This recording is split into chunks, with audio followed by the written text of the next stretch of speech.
I was working full-time in furniture manufacturing and going to school full-time at the University of North Carolina at Greensboro. My plan was to be a history professor.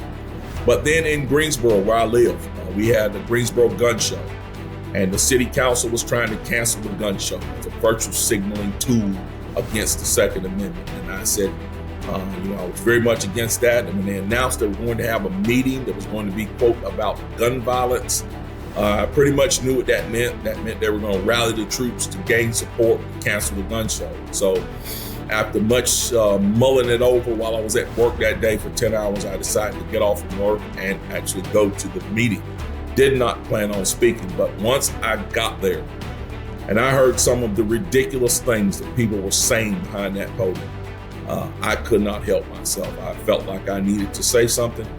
And so I signed up to speak and I walked up to the podium, and the rest, as they say, is history. Americans are capable of achieving extraordinary things when they have the freedom and opportunity to do so. This is American Potential. And here's your host, Jeff Crank. Hey, thanks for joining us for another episode of American Potential. We've got a great guest today. Our guest today was the 9th of 10 kids in his family. His home life wasn't great. And after his abusive father passed away, he saw his mom work hard to provide for and take care of her family. He credits his mother's leadership for fostering a foundation for his faith and an understanding that with hard work, he could achieve anything. Now, he hasn't had an easy life, but he didn't let that stand in the way of achieving something that has never been done before in the state of North Carolina. He's an Army veteran, a manufacturing worker, and a small business owner, but some may know him because of a fiery speech he gave at a city council meeting on the Second Amendment. A year after that speech, he announced his run for lieutenant governor and won in a crowded field. Now, whether he's advocating for economic growth, educational freedom, or just standing up for the values that make this country exceptional, he is a force to be reckoned with.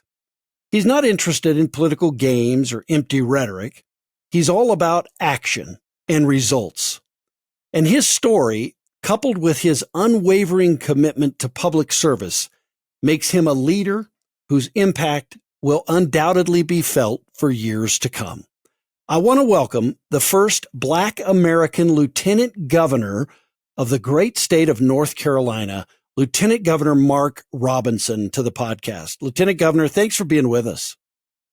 Thank you for having me. It's a pleasure. Yeah, so I understand that you just got back from Israel, and before that trip, you issued a proclamation as the acting governor in supporting Israel. Tell me about that. Well, we watched in horror the events unfold on October 7th, the deadly attack that Hamas staged on Israel and on innocent men, women, and children and civilians. And we were mortified. We knew that it was going to turn into what it has turned into, which is basically a war. Israel is now waging war on Hamas in the Gaza Strip. And so we knew that we had to do something to show our solidarity with the people of Israel, with the nation of Israel. And so our small capacity, what we could do was issue a proclamation declaring that we were unified with them and declaring a day of prayer for the nation of Israel so that they would, so that we would beseech God in giving them the guidance, wisdom, and strength to be able to overcome those terrible terrorists that committed that action on October 7th. Well, yes, and thank you for that. I want to talk to you. I've got so many ways to go in this interview, but I first wanted to talk about, I guess, your upbringing, and I think it's a great success story that any American can look to. I've many times said I think in life that there's victims and there's victors, and you kind of choose which one you want to be, and you chose to be a victor rather than a victim, in my view. But talk a little bit about that for those, maybe there's kids listening right now who are in the same situation that you were in. Give them hope that someday they could become the lieutenant governor, the governor, whatever of their state, despite the situation they might find themselves in today. Yeah, I would tell those kids my story is just one of millions of stories of people who came from disadvantaged backgrounds, who came from poor backgrounds, who had all the strikes against them, so to speak, that the folks on the other side of the aisle from us will tell you that, cause you to have to lean on the government for support, and will tell you that you're a victim, and tell you that there are folks out there that are going to victimize you. There are many, many stories of many people who have overcome those odds. And my story is one of those. I tell folks all the time, coming from where I came from and rising to the position that I've risen to in this short amount of time is only possible in America and with God. And I can assure you that there are many, many young people who are looking at us and they are saying to themselves, you know what, if he can do it, I can do it. Because I can tell you this. I don't really like identity politics. I think people who know me know that I don't like identity politics, but we have to be real about the nation that we live in. We're not even 200 years short of slavery being ended in this nation. In fact, we're far short of 200 years of slavery being ended in this nation. And we still are suffering many of the effects of some of the awful bigotry that we saw from the 1950s and 60s, those turbulent times that we went through. And I know for myself what great energy it always gave me to see someone who looked like me, who came from a background like me, achieving at a high level, having a great job, having a great career, being a Marine, being a sailor, being an officer in the Army, or being a member of the United States Army. It gave me great energy to know that I too could do that. And so we are hoping that young people are looking at us, taking a cue and understanding you can do anything you want to do if you put your mind to it. Well, and let's talk about your background. I mean, obviously, I already know who you're going to give most of the credit to, and that would, I'm sure, be to God. But tell me a little bit about your rise from that. Who did you rely on? Sounds like your mother, your faith. Tell me a little bit about your journey there. Well, coming up, I came up in Greensboro, had a pretty turbulent, I had a pretty turbulent childhood. Saw some things no person should ever see. A lot of domestic violence existed in my house. I called my father an alcoholic, but my father was a weekend alcoholic. Friday came, he'd get drunk, and then the violence would start against my mother. And but we overcame that. My father was much older than my mother. I love to tell the story about my father. My father, I was born in 1968. My father was born in 1897. He was in his 80s when he died in 1979. He was much, much, much older than my mother. And when he died, he left my mom with 5 children in the house, ranging, I think, from grade 2nd to 12, somewhere around there. And my mom had the opportunity then to just sit back and wait for government assistance, and she could have lived off that for the rest of her life. But she didn't. My mom went out and got a job. She became a custodian at one of the universities here in Greensboro. And that's how she fed us. And she did a darn good job of it, too. And so I took a cue from her and understood that, I can't sit around and wait on anybody to get it done. I've got to get it done for myself. And that's the exact same thing that I did when I became a young father and husband. I took it on my shoulders to get out and make a living for myself without depending on government assistance. And it was tough. We saw a lot of tough times. My wife and I, as we were coming up with our young family, but we were able to overcome those tough times as well and brought us to a greater place.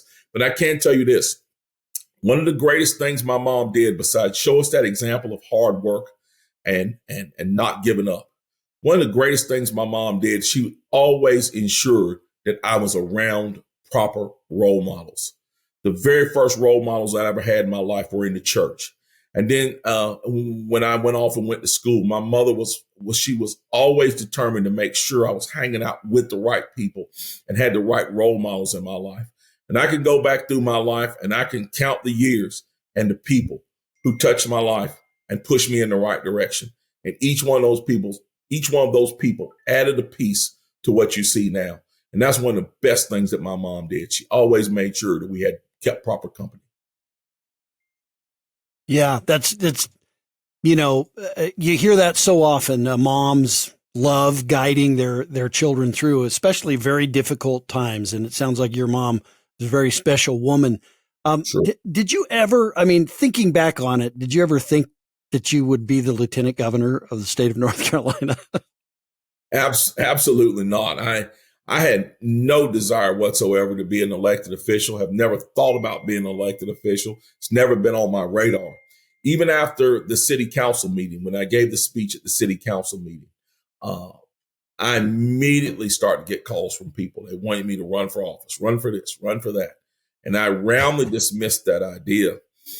It came to a point, however, that looking at the situation and how it happened, I firmly believe that the reason why I was put behind that podium that night in Greensboro, I was put there, first off, I think God orchestrated the entire thing. And in fact, I know he orchestrated the entire thing. And he was doing it because God is the one who gave us our freedoms. And when he sees our freedoms in peril, he assembles people together to protect those freedoms. And I believe I was one of those folks. A lot of people want me to sell that speech as a commodity, attach a number here and there on the internet and you'll make millions of dollars.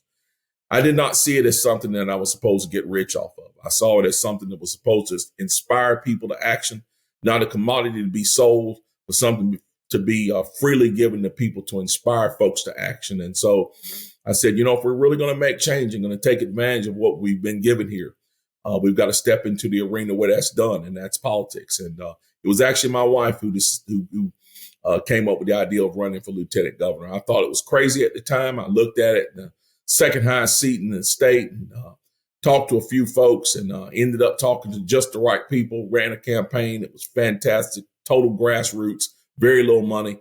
9-way primary, we won that hands down without a runoff, and then went into a general election and won that as well against a long-standing state house member. And so we feel very blessed. We feel like God has us on the right track, and we're going to continue on that track as long as we can.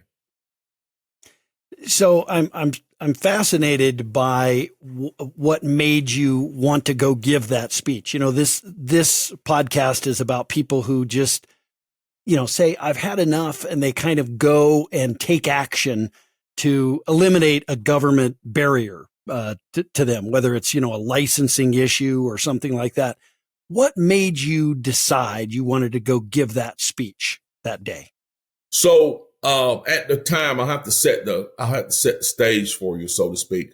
At the time, I was working full time in furniture manufacturing and going to school full time at the University of North Carolina at Greensboro. My plan was to be a history professor, and I was well on my way to attaining my bachelor's degree. So my days and nights were very busy. I did all of my politicking, so to speak, on social media. My entire page was all political all the time. Talked at length about protecting and standing up for the Second Amendment. And you have to remember this was right in the shadow. This is right during the days of the David Hogg folks running around saying, get rid of the Second Amendment, get rid of people's gun rights. And I spoke vehemently against those folks who were speaking up against the Second Amendment, against our gun rights on social media. But then in Greensboro, where I live, we had the Greensboro Gun Show.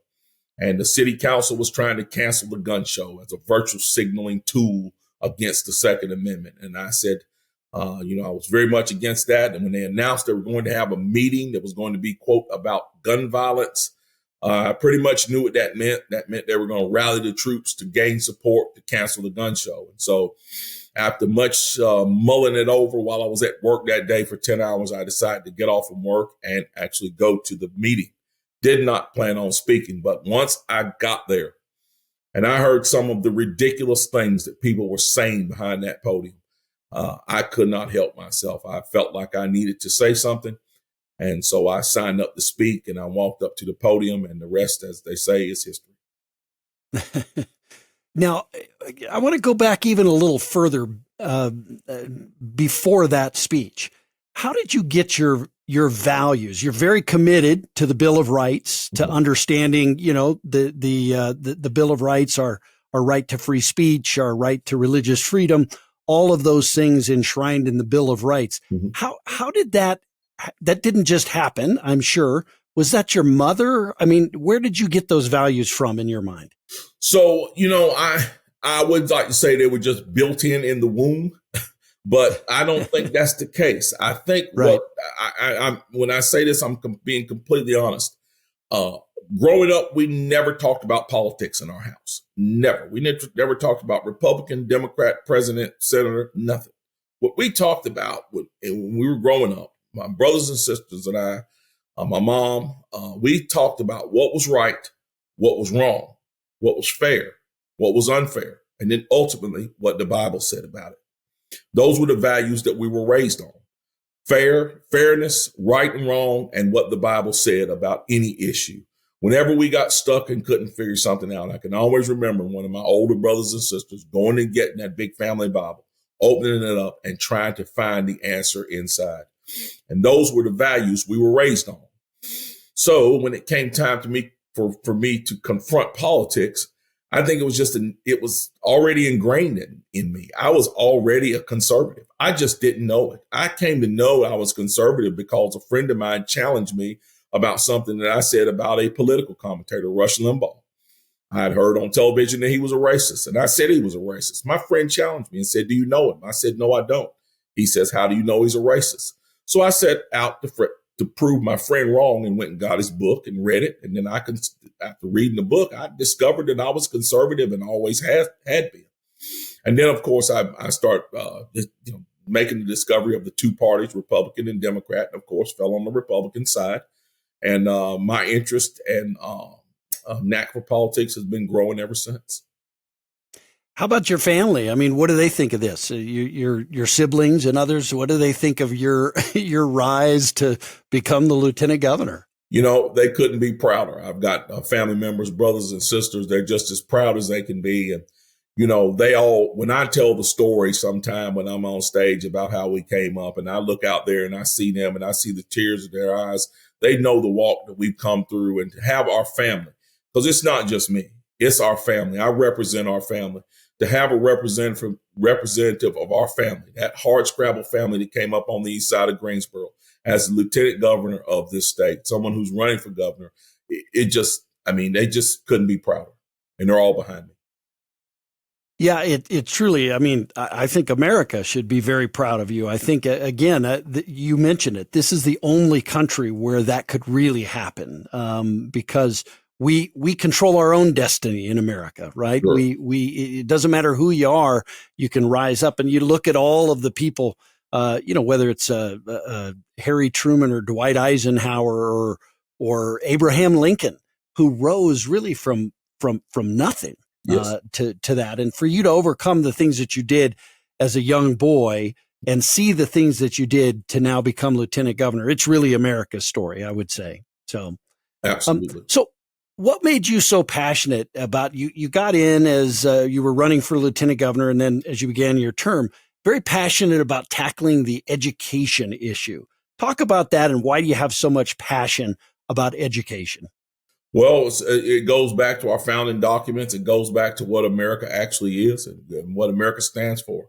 The Declaration of Independence says, we hold these truths to be self-evident. All men are created equal. They are endowed with their created with certain inalienable rights. And among these are life, liberty, and the pursuit of happiness. I truly believe that life starts in the womb. And that's why I'm fiercely pro-life. I believe that liberty only comes at the behest of being able to protect that liberty. That's why I'm fiercely pro-Second Amendment. And I believe the pursuing happiness comes at the behest of a great education, no matter what form that education may take. When you are an educated person and you have gained the skills that you need, you can properly pursue your vocation. And that's why I am so pro-education and determined to see education in North Carolina get back to a place where we leave some of the so-called indoctrination behind and move back into classical education that gives our young people what they need to succeed, both as citizens and as folks inside of our economy. And not just K through 12 education, you've taken an interest in higher education as well. Absolutely. It's, across the political spectrum, doesn't matter whether somebody's a Democrat or Republican, independent. What advice do you give students who may not want to attend a 4-year university? That's not made for everyone. What are your thoughts on that? My advice is twofold. Number one, weigh your options very carefully. Do not dismiss it outright. But if you know you are going to go in another direction, no matter what direction you're going to go in, whether you're going to go community college, whether you're going to go United States military, whether you're going to go to the family business, the best thing you can do is plan, and then work that plan. That is the key to success in life. Making a plan, working a plan, having a pathway. And don't ever count out possibly going to a 4-year university. Everybody does, like you said, everyone does not need to go to a 4-year university, nor do they want to go to a 4-year university. In fact, I would guess that most people don't. But that option should always be there. It doesn't matter what position the young person is in. If they're going off to go to the community college, again, you need to have a plan and a purpose as to why you're going and what you're pursuing. Conversely, if you are going to a 4-year university, you need to understand that you're not going to get drunk at football games and have fun with your friends. You should be going to pursue your career and set yourself up for pursuing that career, doing the things that you need to do to matriculate through your university studies so that when you come out on the other side, you can attain the goal that you have laid down in your plan. And so that is the advice that I would give the young people. Talking back again about K through 12 education, we saw a very big win this year in educational freedom in South Carolina with the expansion of the Opportunity Scholarship, making it universal now. How do you think this will impact students and families in North Carolina? Look, I am a huge proponent, and I tell people this. I say it like this. An education system is not great unless parents are in control of their children's educational destiny. And this is a huge step in the right direction for us here in North Carolina. It's going to cost us less money. I believe it's going to give us far better results. Competition is the key that is going to drive excellence in education. And that is what we need. We need excellence to come back into our classrooms. And we need to allow teachers to bring that excellence back. And we need to allow parents to be the drivers of that excellence with their children. And I believe that when we put parents in control and put them in the driver's seat, I believe that happens. And I believe it happens also with a healthy dose of competition. So I believe it's going to be good for North Carolina. It's going to be good for North Carolina schools, teachers, parents, all the way around, students included. It was a very hard fought victory. You had a governor that wasn't aligned on the issue and kind of fought the legislature very hard, fought you as well. How sweet was it for that victory to happen? It was wonderful. And it was a win for folks who are standing up for students and parents and teachers instead of systems. We have so many of our politicians out there now that want to stand up for systems. And we have so many of their allies that would rather stand up for systems than stand up for students and parents and teachers. We've got to stand up for the individuals inside these systems and make sure that we are crafting legislation that is going to benefit those folks, those people, the parents, teachers, and students, and not benefit these giant bureaucratic systems and keep them afloat. If the public school system is to succeed, it should succeed on its own merits, not because the governor says so, not because some bureaucrat says so, but because of its own merits, because it is delivering the goods for our students and their parents and the teachers that work inside that system. So I'm a strong proponent of the people, not for the systems. Throughout our history, it seems like the worst performing schools tend to be in minority neighborhoods in a lot of cases. And it's not because of the the students, it's maybe because they're locked into that system. And what educational opportunity and educational choice does is allow those students and those parents to decide to send their kids somewhere else. They're not locked in because of their zip code. That's going to make all the difference in the world. I've seen so many times where, kids, a school district will say, well, you know what? We've got, our kids, 50% of our kids are reading at grade level. Isn't that great? That's not great. That means 50% of the kids are failing. Absolutely. We need to be about every single kid. And this helps us do that. Isn't that right? That's exactly right. You look across the landscape, and I just can't believe that the love and tolerant crowd that say they love everybody and want equality for everybody want students to be stuck in low performing schools that aren't moving. They want them stuck in these bureaucratic systems that continue to do the same thing over and over again and get the same low performing results. They want our students to be trapped in these systems simply because they want to cling to these old systems that don't work anymore. What we need in education, number one, is we need classical education to come back, reading, writing, and mathematics. We need civics. We need financial literacy. We need all those things that teach our children how to be successful in life.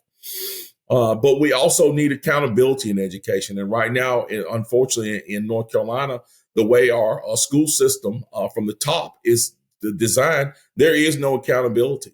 And we've got to make some serious changes here in North Carolina to see to it that those that succeed in education are rewarded and those who are failing are held accountable. I want to talk a little bit about the economy. Bidenomics, Lieutenant Governor, Bidenomics has hit hardworking families, I think, the hardest. And what can be done at a state level to ensure that North Carolinians can provide for their families? Well, at the state level, we've done quite a bit with lowering taxes, personal taxes, and of course, corporate taxes.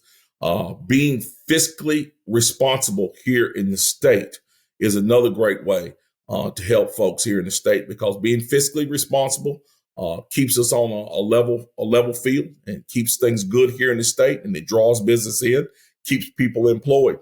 But at that federal level, we are seeing some serious damage. I can tell you now. I just went to the grocery store this morning, and I'm kind of on a little keto diet here. And so I went to the grocery store. I bought 14 cans of sardines, 3 avocados, a bottle of sugar-free juice, and two containers of coffee creamer.